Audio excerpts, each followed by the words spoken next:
Hi കൂട്ടുകാരെ, എല്ലാവർക്കും കാറമ്പ് കിച്ചണിലേക്ക് സ്വാഗതം. ഇന്ന് നമുക്ക് കിട്ടിയിരിക്കുന്ന മീനാണ്. കണമ്പെന്നാണ് ഞങ്ങൾ പറയണത്. എല്ലാവരും എന്തൊക്കെയാണ് പറയണേന്ന് എനിക്കറിയാൻ പാടില്ല. ഓരോ സ്ഥലത്തും ഓരോ പേരുകളാണല്ലോ. അപ്പം ഞാൻ അതൊന്ന് റെഡിയാക്കി എടുക്കട്ടെ. ഫ്രിഡ്ജിൽ വെച്ചുകൊണ്ട് അപ്പോൾ മീനെല്ലാം നമ്മൾ വെട്ടി ക്ലീൻ ചെയ്തെടുത്തിട്ടുണ്ട്. ഇനിയിപ്പോൾ അത് കറി വയ്ക്കാൻ നോക്കട്ടെ കേട്ടോ. അതേ മീനിലുള്ള അരപ്പുകളൊക്കെ റെഡിയാക്കിയിട്ടുണ്ട്. തേങ്ങാപ്പാൽ പിഴിഞ്ഞത്, ഞാൻ തേങ്ങാപ്പാൽ നേരത്തെ പറഞ്ഞിട്ടുണ്ടല്ലോ, തേങ്ങ അരച്ച് ചേർക്കില്ല. പിന്നെ അതിലേക്ക് മുളക് പൊടി, മഞ്ഞൾപ്പൊടി, ഉപ്പ്, പച്ചമുളക്, ഇഞ്ചി, സവാള പച്ചമുളക്, വേപ്പില, ഇഞ്ചി എല്ലാം വെച്ച് അടുപ്പത്തേക്ക് വെച്ചിട്ടുണ്ടെങ്കിൽ കഷ്ണം പെറുക്കിയിട്ട് കൊടുക്കട്ടെ.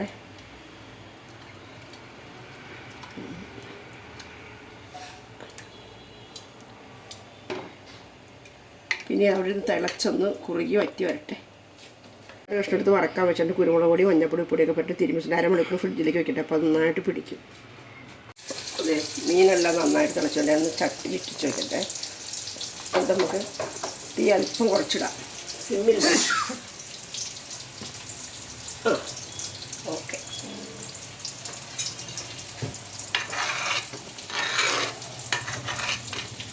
തിളച്ച് വറ്റട്ടെ അവിടെ. അപ്പം മീനെല്ലാം തിളച്ച് നന്നായിട്ട് വറ്റി വന്നിട്ടുണ്ട്. അപ്പോൾ അതവിടെ ഇരിക്കട്ടെ. നല്ല അടിപൊളിയായിട്ട് വറ്റി വന്നിട്ടുണ്ട്. അപ്പോൾ ഇനി നമുക്കതിലേക്ക് ഉള്ളി മൂപ്പിച്ച് ഇട്ട് കൊടുക്കാം. ചട്ടി ചൂടായിട്ട് വന്നിട്ടുണ്ട്. അതിലേക്ക് വെളിച്ചെണ്ണ ഒഴിച്ച് കൊടുക്കട്ടെ.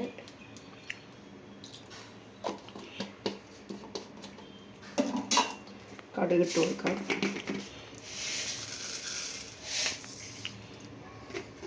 കടുകൊന്ന് പൊട്ടി വരട്ടെ.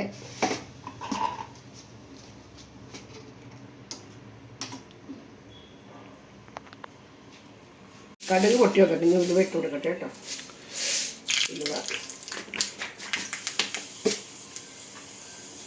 ഉലുവ പൊട്ടി വന്നിട്ട് ഇനി വേപ്പിലയും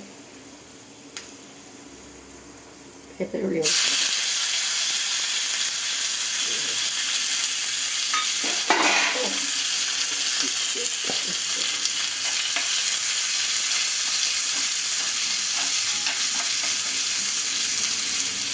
നന്നായിട്ട് മൂത്ത് തന്നെ ഞാൻ അത് കറിയിലേക്ക് ഇട്ടു.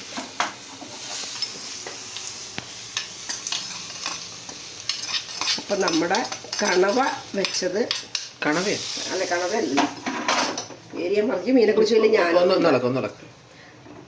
കണമ്പ് കറിയൊക്കെ റെഡി ആയിട്ടുണ്ട്. എനിക്ക് മീൻ എന്തൊക്കെ എല്ലാ മീനൊന്നും നീ കണ്ടാൽ അറിയില്ല എന്തൊക്കെ മീൻ ഏതൊക്കെ മീനാണ്. ഓക്കെ, വറക്കാനുള്ള കാര്യം നോക്കാം. ഞാൻ അതിനകത്തേക്ക്